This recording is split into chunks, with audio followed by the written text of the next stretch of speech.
योना नबी को परमेश्वर ने नीनवे नामक एक बड़े शहर में भेजा था। नीनवे उस समय बुराई और पाप से भरा हुआ था। वहाँ के लोग परमेश्वर की राह से भटक गए थे और अनैतिक कार्यों में लिप्त थे। परमेश्वर ने योना से कहा कि वे नीनवे के लोगों को चेतावनी दें कि यदि वे अपने पापों से तौबा नहीं करेंगे तो उनका विनाश होगा। लेकिन योना को यह कार्य कठिन लगा।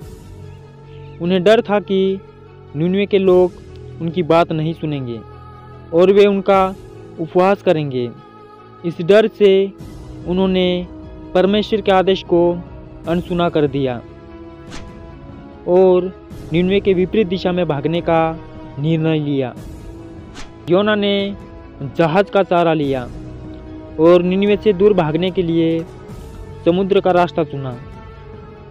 लेकिन परमेश्वर उनके इस निर्णय से अप्रसन्न थे। उन्होंने समुद्र में एक बड़ा तूफान भेजा। जहाज के सभी यात्री डर गए और अपने अपने देवताओं से प्रार्थना करने लगे। जब तूफान शांत नहीं हुआ तो यात्रियों ने यह जानने की कोशिश की कि यह आपदा किसके कारण आई है। तो उन्होंने चिट्ठियाँ डाली और चिट्ठी योना के नाम निकली।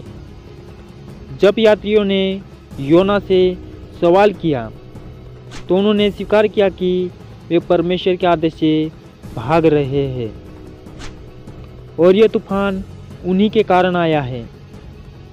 उन्होंने यात्रियों से कहा कि यदि वे उन्हें समुद्र में फेंक देंगे तो तूफान शांत हो जाएगा। यात्रियों ने योना को समुद्र में फेंक दिया। जैसे ही योना पानी में गिरे तूफान शांत हो गया। परमेश्वर ने योना को बचाने के लिए एक बड़ी मछली भेजी जिसने उन्हें निगल लिया। योना 3 दिन और 3 रातें मछली के पेट में रहे। मछली के पेट में रहते हुए योना ने परमेश्वर से प्रार्थना की और अपने पापों के लिए क्षमा मांगी। उन्होंने वादा किया कि यदि उन्हें दूसरा मौका दिया गया तो वे परमेश्वर के आदेश का पालन करेंगे। परमेश्वर ने योना की प्रार्थना सुनी और मछली को आदेश दिया कि वह योना को समुद्र के किनारे छोड़ दे। मछली ने योना को किनारे पर छोड़ दिया। इस बार योना ने परमेश्वर के आदेश का पालन करने का निश्चय किया।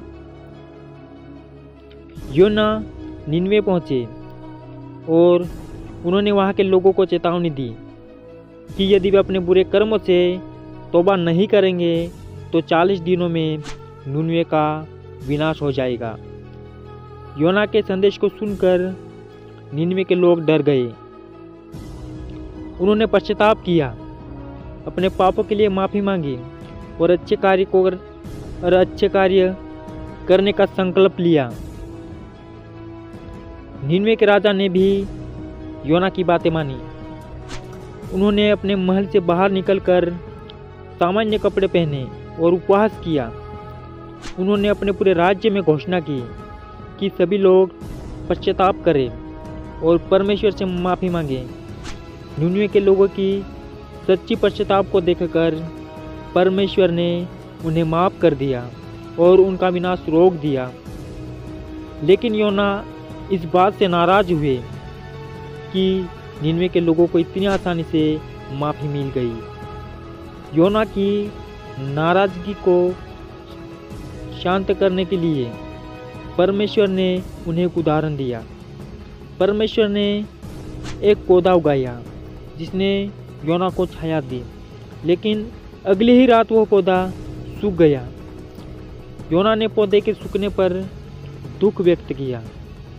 तब परमेश्वर ने कहा, यदि तुम एक पौधे के लिए इतना दुखी हो सकते हो तो क्या मैंने इतने सारे लोगों और इनके पशुओं के लिए दुखी नहीं हो सकता। इस घटना ने योना को सिखाया कि परमेश्वर की दया और माफ़ी हर किसी के लिए है। योना के जीवन से हमें यह सीख मिलती है कि हमें परमेश्वर के आदेश का पालन करना चाहिए। जब हम परमेश्वर के आदेश को ठुकराते हैं तो परमेश्वर हमारे जीवन में आंधी और तूफानों को भेजते हैं। और निनवे के लोगों से हमें यह सीख मिलती है कि कोई पापी यदि सच्चे दिल से पश्चाताप करे तो परमेश्वर उसे माफ़ कर देते हैं।